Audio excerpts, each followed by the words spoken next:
hometown. Hey, so how did I do with your family? I feel good. But now I'm starting to get really nervous. Hey guys, welcome back to the channel. Today we are doing a full in-depth review of one of the most talked about and uncomfortable moments in 90 Day Fiancé history. This is the episode where the American guy finally arrives at Rose's hometown in the Philippines. And let me tell you, from the very first minute, things get extremely real, extremely fast. So the guy has been in the Philippines for just a few days. He and Rose reach her village, and right away you can see the massive difference between his lifestyle and hers. The house is very simple. Half of it doesn't even have proper windows. It's basically open to the outside. He looks around and you can already see the nervousness on his face. He's thinking, where am I going to sleep tonight? Because this is nothing like the comfortable American homes he's used to. Then the situation gets even more awkward. Rose tells him that her dad wants to sleep in the same room with both of them. His reaction is priceless. He says he has never in his entire life shared a room with his girlfriend and her father. You can feel how shocked and uncomfortable he is. But because he wants to be respectful, he agrees. Meanwhile, a big tropical storm starts outside. Rain is pouring down heavily. As the night goes on, the roof starts leaking. Water is coming through the holes in the ceiling and his mattress gets completely soaked. He's lying there, tired, jet-lagged, and now wet. On top of that, he has a skin condition called atopic dermatitis, so he needs very high-quality sheets, at least 1,000 thread count. He actually shipped special sheets ahead of time, but they never arrived, so now he's stuck on a wet, uncomfortable mattress with no proper bedding. Later in the night, he spots what looks like a mouse or a rat running around. He freaks out a little. He keeps saying, "I cannot believe I'm here. This is my future wife's home. This is her ordinary life." You can hear the culture shock in his voice. He's not angry at Rose, but he's clearly struggling to adjust. The next morning is even more interesting. Rose's father, who stayed the night to keep an eye on them, suggests they all shower together as a family. In Filipino culture, this is completely normal. Families are very close and comfortable with each other. But for this American guy, it's one of the weirdest experiences of his life. He keeps saying, "Oh my God," and looks totally out of place. There are chickens and rabbits around the house area, and he's trying to process everything. After the shower incident, they go to her dad's pig farm. He puts plastic bags on his sneakers to walk in the mud, but he still keeps slipping and falling. He's trying his best to be positive and respectful, but you can see he's exhausted and drained. He tells Rose honestly that he didn't sleep at all and that it was one of the worst nights of his life. He doesn't want to stay there again. This whole sequence raises so many big questions. First, the cultural differences are huge. In many Western countries, people value privacy a lot. Having your own room, air conditioning, proper bedding, these are normal expectations. But in a small Filipino village, life is much simpler, more communal, and closer to nature. The dad sleeping in the same room is his way of protecting his daughter. The family shower is a sign of closeness. These things are beautiful in their own culture, but for someone coming from a completely different background, it can feel overwhelming. Second, we have to talk about the relationship doubts. The guy starts wondering if Rose is with him for love or because she wants a better life in America. Her sister had asked him for money earlier, and now he's seeing the living conditions. It's natural to have these thoughts, but it also makes you wonder, is he being fair?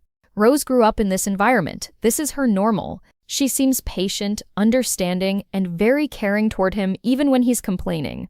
I think this episode is so powerful because it shows the reality of international relationships. Love is beautiful, but when two people come from completely different worlds, one from comfort and luxury, one from a simple village, there are going to be huge challenges. Not just language or food, but basic things like sleeping, bathing, and daily life. What do you guys think? Was the American guy being too dramatic and spoiled? Or do you understand why he was so uncomfortable? Drop your thoughts in the comments. Also, if you've ever visited a village in another country and experienced culture shock, share your stories below. The leaking roof, the wet mattress, the mouse, and the family shower moment.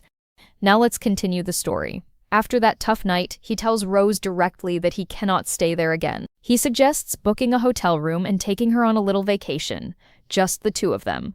Rose looks a bit sad because she wants him to spend more time with her son Prince and her family. She says she misses her son, but she's willing to go with him because she understands he needs comfort. He decides to ask Rose's father for permission first, which is a respectful move.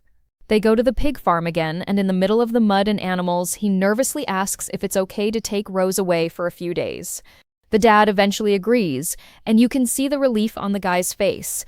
This part of the episode is very emotional. On one side, you have the guy who is physically and mentally exhausted. He says he feels broken after just one night without air conditioning. On the other side, Rose is trying to balance her love for her family and her new relationship. She wants him to be comfortable, but she also wants him to understand and accept her world. Let's talk about the bigger picture. 90 Day Fiancé shows these situations to create drama, but they also reflect real issues many couples face. Money is a big topic here. The guy is worried that Rose and her family see him as a meal ticket to a better life in America. This fear is very common in K-1 visa relationships. When one person comes from a developing country and the other from a rich country, money and lifestyle differences always become part of the conversation. But let's be fair. Rose seems genuinely affectionate. She laughs when he's scared of thunder, she tries to make him feel better, and she's patient even when he complains. Her family is warm and welcoming. They are sharing their home, their food, and their life with him. That takes courage and hospitality. Now, my honest opinion, this guy is coming across a bit spoiled. Yes, the conditions were tough. No one is denying that. But many people travel to villages and adapt. He shipped expensive sheets before coming, which shows he was already expecting things to be like America. Real love sometimes means stepping far outside your comfort zone. At the same time, Rose has a big decision to make. If they get married, she will have to live in America with him. Will she be happy leaving her son, her dad, and her village life? Or will she miss it too much? These are serious questions that the show doesn't always answer fully. I also want to praise the production. The way they captured the rain, the leaking roof, the chickens, the mud, it felt very raw and authentic. This is why 90 Day Fiancé UK is sometimes even better than the US version. It feels more real and less staged. Final verdict from me. This couple has a lot of love, but they also have massive cultural and lifestyle gaps. The guy needs to become more flexible and understanding. Rose needs to be ready for the huge change if she moves to America. Without compromise from both sides, it will be very difficult. So what do you think after watching this? Would you be able to spend one night in Rose's house? Is the American guy too dramatic? Do you believe Rose truly loves him? Or is it mostly for the visa and better life? Comment your answers. I read every single comment.